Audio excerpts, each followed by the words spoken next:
Hey guys, and welcome to the Tea Party Podcast, the podcast where you find new friends and new music. Joining me on this week's episode is a singer-songwriter from Northern California who now calls the Music City home, Sarah Ames. Thanks for joining me.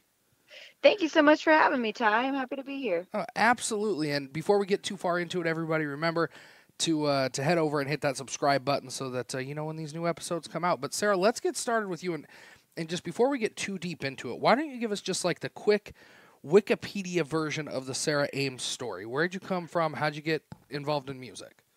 Yes. I've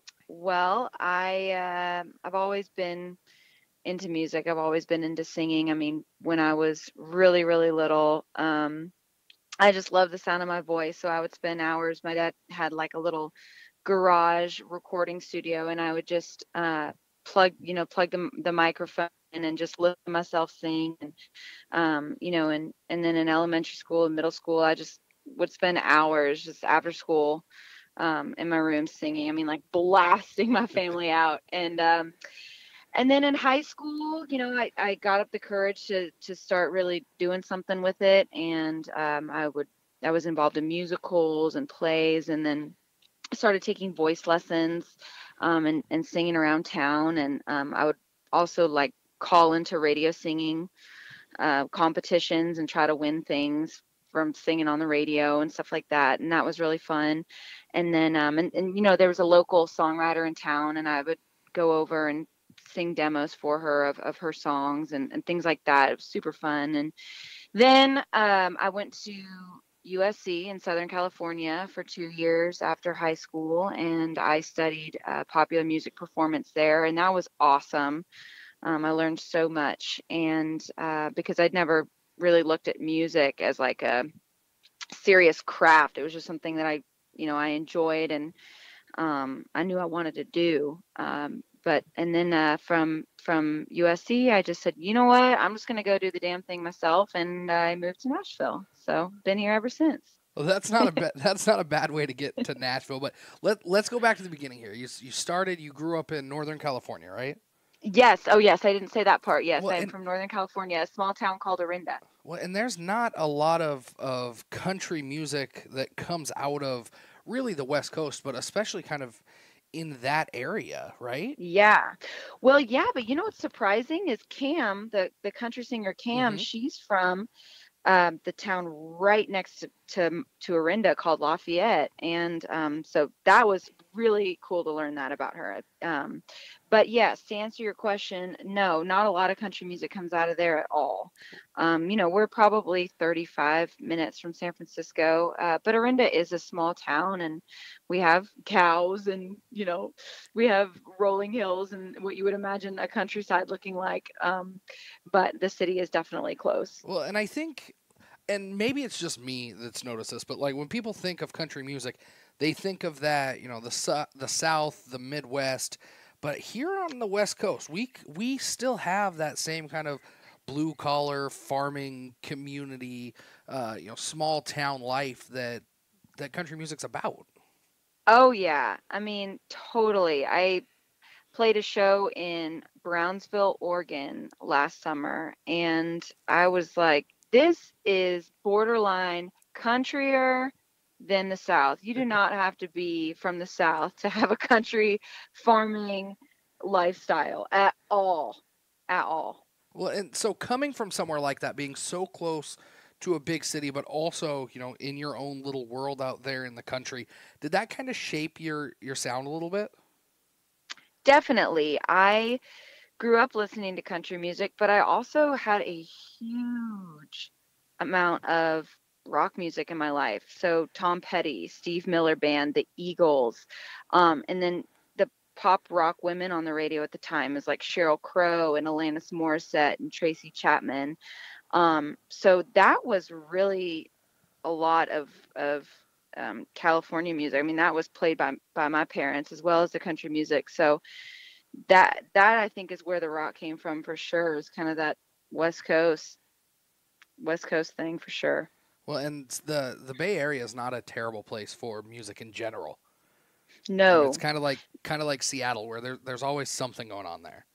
yes, and I moved away though from the Bay Area before I really got involved in that whole scene. But I know that there is. I mean, there's hip hop, there's rap, there's rock. I mean, there's everything Well, and, for sure. and you ended up, you mentioned it, down at USC, and you were in a major that I didn't even realize existed. So when I went, that was the first year that they put together that program. So there was 25 of us, and we were all really tight knit. And there was a handful of people that got in for singing. That was me. There was a handful of songwriters, people that got in for their songwriting, handful of drummers, bassists, guitarists, and it was a really cool program. I mean, it forced us to put bands together and rehearse with the bands and have to play these cover songs from years and years back, for literally a grade. And I had to learn drums. I was terrible at that. I've never do that again. So 6 months of doing that, and songwriting classes and music theory classes and things like that. It was just really cool to look at it, as something to kind of study. I mean, I was so studious in high school, that it was honestly really hard for me to think, well, I'm just going to skip college and go be a singer. So this for me was a really great combination of doing what I wanted to do, being able to get better at what I wanted to do, and then also having the school aspect. Well, from the outside, I mean, when somebody sees that major, you know, I think it maybe myself kind of thinks, okay, they're going to teach you how to go out there on stage, do your thing, perform. But it sounds like it was a lot more in depth than that. Yeah, I mean, and it was definitely on stage performance stuff and how to improve. But yeah, it was really in depth. And then we also had a cool thing where we would have once a week someone, interesting from the industry would come and talk to us. So whether it was Steve Miller from Steve Miller Band, or um, Beyonce's dad, who I think was involved in management, for her, and things like that. It was super cool. Well, and being, in the epicenter of entertainment, really, that, I mean, that's got to, did that open up some cool opportunities for you to be able to go out and do things outside of the classroom? It did. It definitely did. I was able to open for Steve Miller Band through that program. So that was a bucket That's got list to, that, moment yeah, I was for going to say, that's got sure. to be pretty cool. Yeah. And then I got to sing the anthem at the Dodger Stadium and things like that. College, I mean, anytime, it's pretty freaking awesome. So it did open a lot of opportunities like that. And we were able to just meet certain industry people and go to cool events and things like that. I got to go to the Grammys one year. That was cool. So it was awesome. It sounds like you just checked off a bunch of your bucket list items while you're there. That's solid. Almost. Almost. But moving from like a small town that you were in to a place like LA, that's got to be a little bit of a culture shock, right? Yes, it definitely was. Where I'm from, we call it the Orinda bubble. It's just kind of a lot of the same type of people, small town, more or less really, really safe. And then you kind of go somewhere where it's more of a city life, and there's areas that are maybe less safe. There's areas, that the most big, beautiful houses you've ever seen. So it was definitely a culture shock, but I really enjoyed it. I mean, it was fun. Oh, I bet. Super I, fun. I I feel like it's probably hard to have a bad time going to Yeah. school in Southern California, let alone at USC. Oh, I know. Yeah, definitely. So then you moved from Definitely. there out to Nashville. What pushed you to leave school and to go out to Nashville? Was it just the drive to start off on your own? I think so. I went and visited over spring break, my sophomore year, and I was like, you know what? I just see myself here, and I was just eager to go do it and challenge myself. And I always thought, I'll just never forgive myself if I don't fully just go for it. And the one justification for my decision I had was, well, let's say years down the line, I'm not where I want to be, or I'm not happy and I want to do something else. I can always go back to school. But I felt just this need to just go do it. And so I I did it. This is several years later. I mean, I moved here when I was 19. I'm 27 now. So, it doesn't happen as overnight or as quick as some of us think, but um, I think it eventually can happen for sure. So what's that like, hitting out or heading out into Nashville by yourself? I mean, you kind of know what you want to do, but you've got to find a way to make yourself stand out in a group full of other singer-songwriters. Yeah, that was the biggest wake up call. When you asked me earlier what was the difference between moving from small town Atlanta to LA, well, going into that program was just like, holy crap, there's so much talent. Then, and I thought I was good, and then going to this, whoa. And then going from that program, which was a handpicked amount of talented people, to Nashville, where I immediately fell into a group of people that are now household named artists, to fall straight into that. It was the biggest reality check of, holy crap, you have some learning to do and you have some getting better to do. Who are you, Sarah? Who are you as an artist? What do you want to say? You look at these people and you admire them, and they know what they want to say. They unapologetically say it. And it was a really intimidating time of coming in and being like, this is the real deal here. This is not a joke. It's time to like go in your bedroom and practice some more.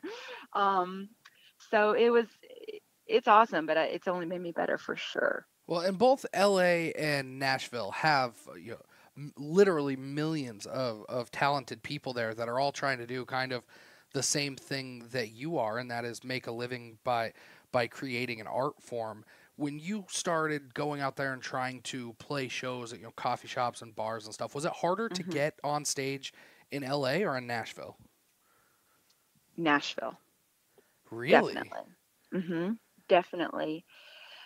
Um, I think in LA, it was a structured environment, and it was a safe environment where, yeah, I was maybe a little nervous, here and there. I was very nervous for that Steve Miller show, but Yeah.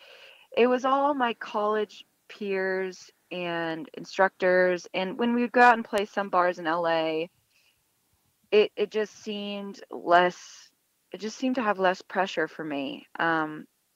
But when I started playing in Nashville, it's more of a small town music community here. And I just knew that this was kind of my place of leaving a good impression and doing my best. And there's just a pressure to do your best, That for no, sure. that makes a ton of sense. I mean, is there and we talked about it a little bit, the culture from Northern California to Southern California. Is the entertainer culture from LA to Nashville a lot different? I mean, you mentioned that it's more of like a small towny kind of a feel. Hmm. Yeah, I think so.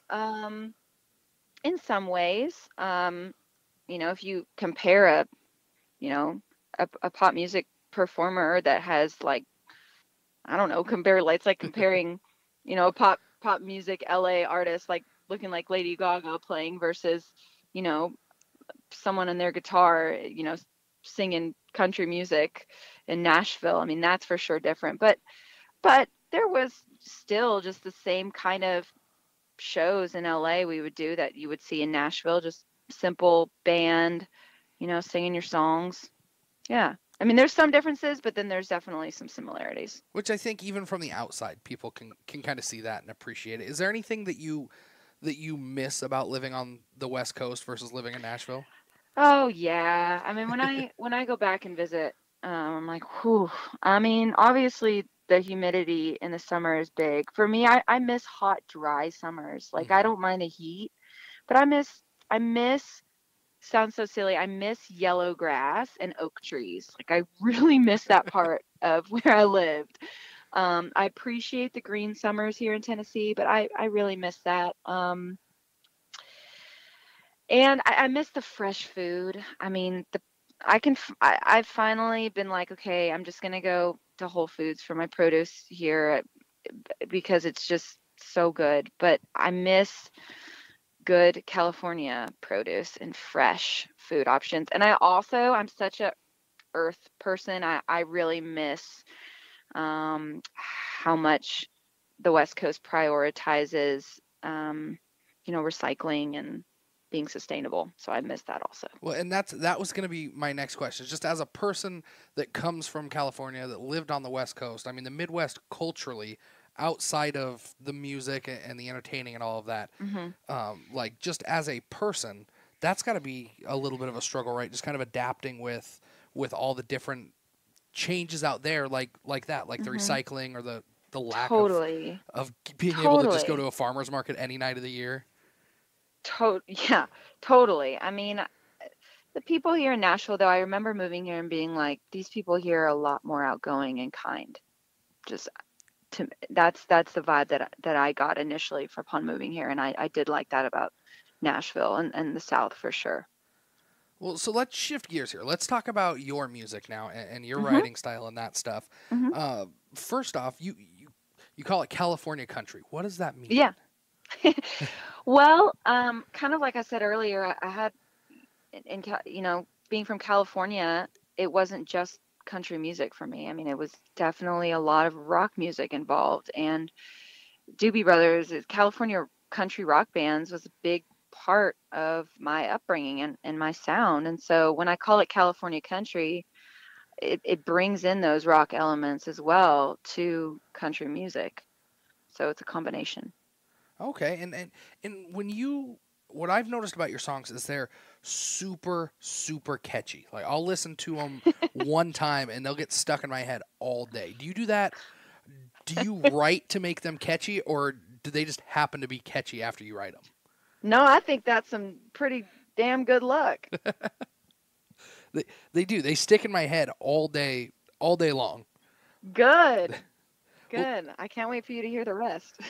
well, let's do this. You've got a couple of songs to let everybody hear here, and I want to start with Grapevine. But before we get there, tell us how you came up with the song. You know where it came from, what the writing process looked like for this one. Yeah, so I wrote Grapevine with a guy named Danny Myrick, who also produced Okay. it. And it's just, I would joke just about how I felt like where I lived, I would leave my trash, I would put my garbage out, and my garbage would be out until the evening when I would come and bring it in. But I always felt like my neighbors were judging me because they were retired and they were at home during the day. And so they were always ones that would bring it in super quick. Like right when the trash came, they were out there bringing it back in. And so I would always say, oh, they're probably talking about me. I'm sure they're whispering, oh, that girl didn't bring her trash in early enough. And, and so then we just got to talking about it and really about how all of us though kind of get a buzz on hearing good gossip about somebody when it's not about you. And so I'm sure they're buzzing on, oh, that neighbor girl over there, is doing this, or who's over at her house now, or whatever. And we all just we get a little high off of whether it's something big like e-news, hearing a story, or it's something, small town stuff like, oh, so and so, is with the preacher now or whatever. It's kind of a common human nature thing, and that's what Grapevine is about. Well, and you said that you wrote that with Danny Myrick. I mean, he's got some real songwriting ability. I mean, he's got some big Totally. songs out there. He totally does. Yeah, he wrote That's Country, Jason Aldean. He wrote I Love This Life, Low Cash, Truck Yeah, Tim McGraw, and there's some others I'm sure I'm missing. But he's great. He's been awesome and really in working together and figuring out this sound, and he really gets it and what I want to say and gets what I'm going for. And so together I think we've made some great music. Well, and he's such a down to earth guy. I actually just met him for the first time last month. Oh, you did? Yeah, he was in Las Vegas, doing a show with Aaron Benward and Travis Howard called Nashville Unplugged. Yes, he And does that a lot. yes, Yes. so it was their 10th anniversary, and he was there, and I got to talk to him after the show, and he's an all around great guy, I mean, Yes. forget about the songwriting part, but what was that like writing with a guy that's got those kind of credits, knowing that you were kind of writing a song for yourself? I mean, it's awesome. It's great to have someone with such experience and talent in the room for sure. We've been writing together though for a while before we wrote Grapevine, so I was pretty comfortable writing with him for sure. Well, let's do this. Let's let everybody take a listen to Grapevine here, and we'll come back and talk just a minute. Awesome.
That one called Grapevine by Sarah Ames. And Sarah, that song specifically is one that gets stuck in my head. But talk to us a little bit about what your writing process looks like. Maybe not just for this song, but just music in general. Do you sit down with the lyrics first? Do you find the melody, or does it just kind of come to you when you're in the car? It is a combination of things. Sometimes I'll see a billboard or something that has a word that I'm like, oh, that would be cool. I've even pulled song titles from Instagram posts of people, and I'm like, oh, if I twist this way, that could be cool. So sometimes it's a title, and I always have lists of titles. Um, but sometimes it's a cool melody, and sometimes I just sit down with my guitar and say, I kind of want to come up with some cool things. So sometimes that is no lyric, and it's just a really cool melody. It all depends, for sure. Well, and so when you sit down with your guitar, is that the only instrument that you play? Yeah, I dabbled in A- keys. I mean, I And could outside of the probably, drums? gosh, that and keys were pretty rough actually for me. But yes, I would say that guitar is my only instrument. And are you one of those people that has to have the guitar with you when you're writing the songs, or is it something that you can kind of add later? No, I don't have to have the guitar with me. Honestly, if there's a better guitar player in the room, which is usually the case, they they can just take over and play. And I actually would rather sit there and focus on the lyric and melody and then learn the chords after. Personally, that's how. So I will say the one thing that I don't bring to a room is really coming up with a bunch of awesome chords. And most songs are easy, they're just a few chords repeated. But really cool chord changes and stuff like that, I'm not the one to come up with that. I think you just gave away the secret to pop music right there. What, a few easy chords? Yeah, just a few chords that people keep changing. That's probably, yep, that's I mean, probably it. I I think it mean, is for any song. well, that's true. It is. I mean, you have some people that have built crazy careers off of just like three chords, like Yeah, Green Day. They just take the same three chords and yeah, make millions, which is great. that's right. But That's right. like right now in country music, that actually kind of brings up the next thing I want to talk to you about was right now in country music, we're kind of at this weird crossroads, I guess, where there's all of these different types of sounds that are coming together and Mhm. falling under this country music umbrella, whether it's Old Mhm. Town Road or guys like Florida Georgia Line, or Mhm. now guys coming up like Morgan Wallen. I mean, it's all different, Mhm. and then you've got Miranda Lambert still making the same great music that she was making 10 or 15 years ago. Mhm. Um, what do you where do you see yourself fitting in kind of the next wave of country music? I mean, do you want to stand out on your own, which obviously, but do you want your sound to stand out by itself, or is there kind of a sound that you're going for? I do want it to stand out by itself, for sure. Um, the poppier country is not as much me. I want my music to have a recognizable sound, for sure. I would say that there's certain artists that I could see sharing a bill with because our sounds could be kind of comparable.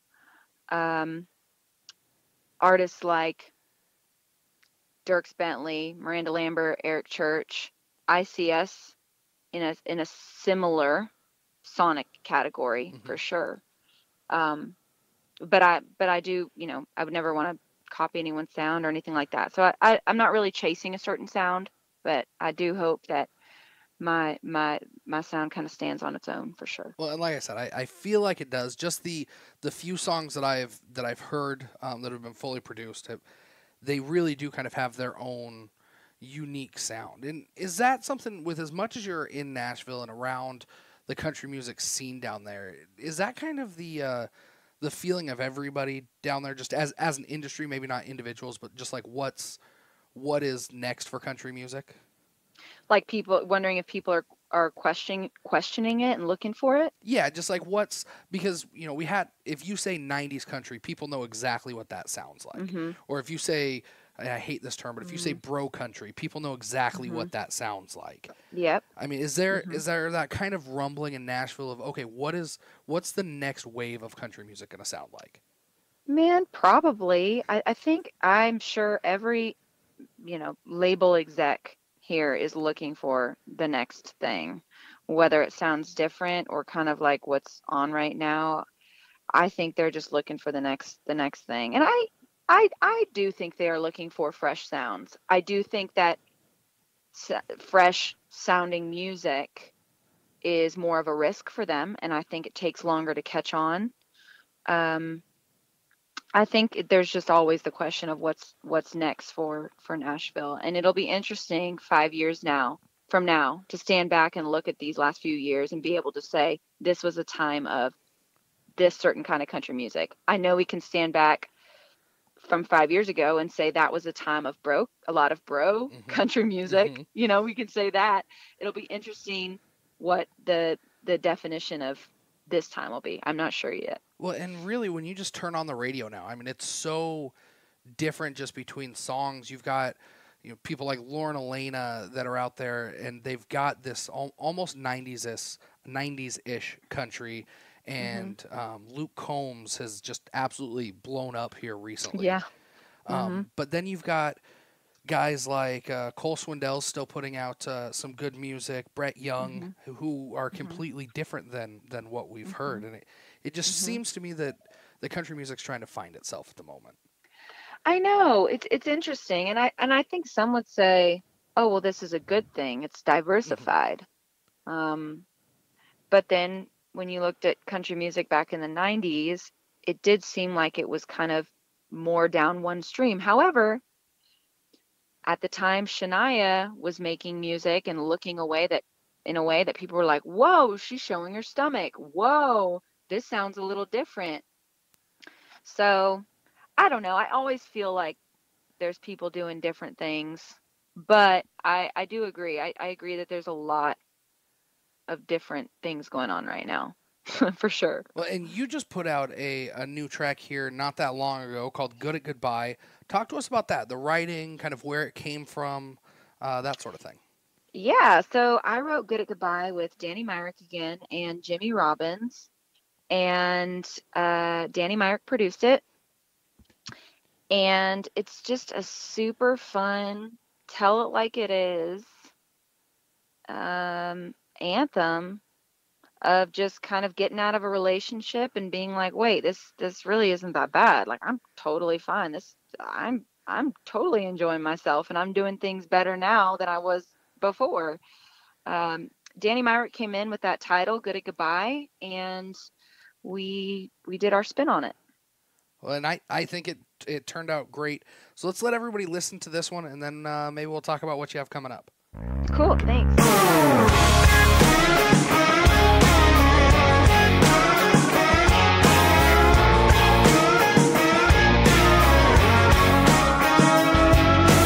I'm still crazy when I'm sober. I'm still funny when I'm drunk. I'm still letting out the chickens every morning when the sky wakes up. I'm still that 70s Bronco. I'm still Jake rolling on the dash. I'm still getting everywhere I'm going, and I ain't looking back. You might have left the bridges burning, but look at that, the world's still turning. Hate to break it to you, but my heart ain't broke. You left me hanging more high than low. Watch you walk away thinking you're so good at goodbye. But you left me crying out in the rain, but it's only sun shining on my window pane. That is you wanna be, baby, you ain't good at goodbye.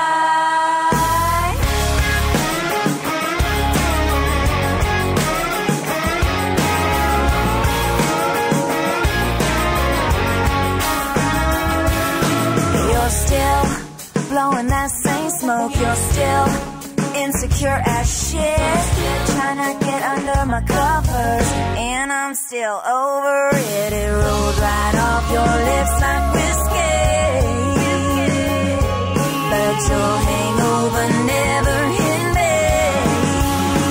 Now, hate to break it to you, but my heart ain't broke. You left me hanging more high than low. Watch you walk away thinking you're so good at goodbye. Thought you left me crying out in the rain, but it's only sun shining on my window pane. That is you wanna be, baby, you ain't good at goodbye.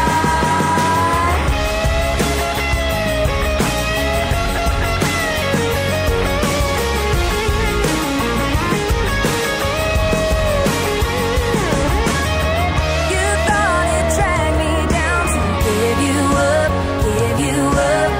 This me without you, things sure don't suck.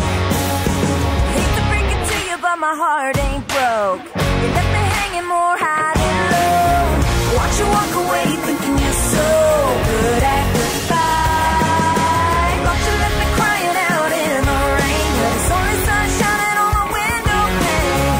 That is you wanna be, baby, you ain't good at goodbye. No, you ain't, no, you ain't, no, you ain't no good. Ain't no good. No, you ain't, no, you ain't, no, you ain't no good at goodbye. You ain't no good. No, you ain't, no, you ain't, no, you ain't no good. You ain't no good. No, you ain't, no, you ain't, no, you ain't no good at goodbye. Again, that one, Good at Goodbye by Sarah Ames. And Sarah, again, another song that just gets stuck in my head. I was out at the Gorge here in Washington a couple of weeks ago, and we had it rolling at our campsite out there, and we had people coming by that were listening to that song and then would stick around, and 5 minutes later you'd hear them kind of humming the melody. Oh, And, really? and That's it's really one of awesome. those songs that gets stuck in your head. So I think you've got a good one with that. But Thank you. what do you have? Are you working on anything new, a new EP or anything like that that we can look forward to? Well, yeah. So I went in and cut 6 songs. So these are just 2 songs out of the 6. And honestly, my favorite songs haven't even come out yet. So Oh, I'm dying for everyone to hear what I have in store for sure. I'm really excited. Um, I don't think we're going to put them out as an EP. I think we're going to do one song at a time every couple months or so. What we can look forward to is a music video for Good at Goodbye that's going to be coming out and that CMT is going to be playing. So, super excited about that. I think it's going to be coming out later in July. So, definitely look for that. And then I've been pushing to put out a third song sooner than I think my team is wanting. So, I think I got to wait a little bit longer. But I hope to have another song out in August, but don't mark my words on that, but I hope for sure. well, at least you're giving people stuff to look forward to. And if they were so to keep an eye on when the stuff comes out, where can they follow along? Obviously on your website and your social media, right? Yes, so on Instagram, Twitter, Facebook, my website, I will definitely post about all of it on there for sure. And what are your social media handles? So my Instagram is just Sarah Ames, just at Sarah Ames, and so is my Twitter. And my Facebook is facebook.com/Sarah Ames Music. And I think, is that it? And oh, my website is just sarahames.com. So super simple. Yeah, that makes it super easy to find. Well, Sarah, before we let you go here, we always end with the final four, just 4 questions to help everybody get to know you, and they are a little bit tough. I found out. Oh So gosh. Okay. so take your time if you need to. We'll start with the first one. What is your favorite venue that you've ever played at?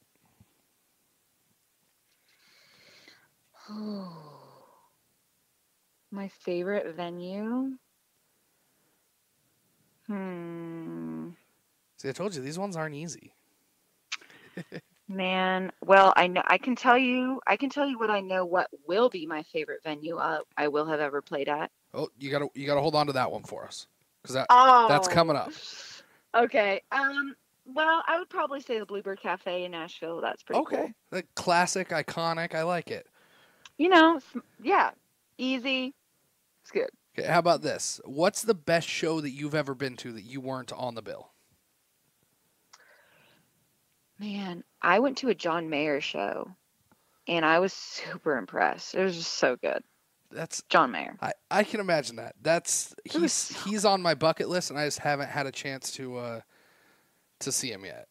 Yeah, I remember just being floored. And his graphics behind him that went with the music. It was just all such a cool experience. I loved it. Okay, and now for this one, if you could play anywhere, where would it be? Okay, there we go. Um, Red Rocks Okay, Amphitheater for sure. I think that would be okay. so awesome. And I've been having this debate all summer with people. And have you ever been to the Gorge up here in Washington? No, okay, I've seen pictures of that though, and it's incredible. So this has been our debate all summer long. Just a few weeks ago, I saw Eric Church at the Gorge. Then I'm Ah, going in a yes. couple of weeks to Watershed at the Gorge, and I'm so lucky to live just a couple hours away from it. But everybody I talk to, it goes back and forth. If I ask 10 people, 5 of them will say Red Rocks is the best, and 5 of them will say the Gorge is the best. So I feel like Man, now I need to get down to Red Rocks. yeah, I've never been to Red Rocks either. So I've just seen photos and I just feel like it's badass. But I will have to get back to you on that once I've played So both there you go. down the line. Oh, I'll And I will follow have up. to tell you. We'll make sure that we get the official answer. Good. Okay, so here we go. The final question: if you could split a bill with anybody, dead or alive, who would it be? Dead or alive. Well, I don't know. A huge dream of mine though is to split a bill with Eric Church. So Okay. I would definitely say Ooh, Eric or Bonnie Raitt would be pretty sweet too. Those are Eagles. Oh my God. those are both Eagles. solid choices. Man. Maybe if I would say if it was dead, I would say the original Eagles. Okay. And then if it were alive, I would say Eric Church. Okay. That's solid. That's I don't play country music because I'm terrible at it, but if I was going to pick somebody to share a bill with, it would be Eric Church. Gosh. He's Yes. he's something different. I mean, Yeah. when we saw him at the Gorge here a few weeks ago, he played 2 nights completely by himself and played for 3 hours each night, and both shows were completely different. Yeah, that's insane. That's crazy. Yeah, I saw him at the Nissan Stadium. Okay. A few, I don't know, a month ago maybe. Is that back And at CMA Fest? Is that when he played there? no, he did his own show at Oh. Nissan Stadium and sold it out. It was like a record Wow. for Nissan. And it was incredible. I mean, he played almost 4 hours. That's crazy. At 3 hours, I thought he was done playing, and then he had a 4-song encore. So, Yeah. I can see why you would want to split that. Yes, it's insane. Awesome. Well, Sarah, I appreciate you jumping on here with us so much, and we'll have to do it again here in the future, especially after you've played at Red Rocks on the Gorge. Yes, would love that, Ty. Thank you so much for having me. Oh. I appreciate it. Absolutely. And everybody, go out there, make sure that you follow her, keep an eye out for some new music, and like I said, go follow her, because that's really how you're going to be able to keep in touch. But you're listening to the Tea Party Podcast, where you find new friends and new music like Sarah Ames. We'll see you in the next one.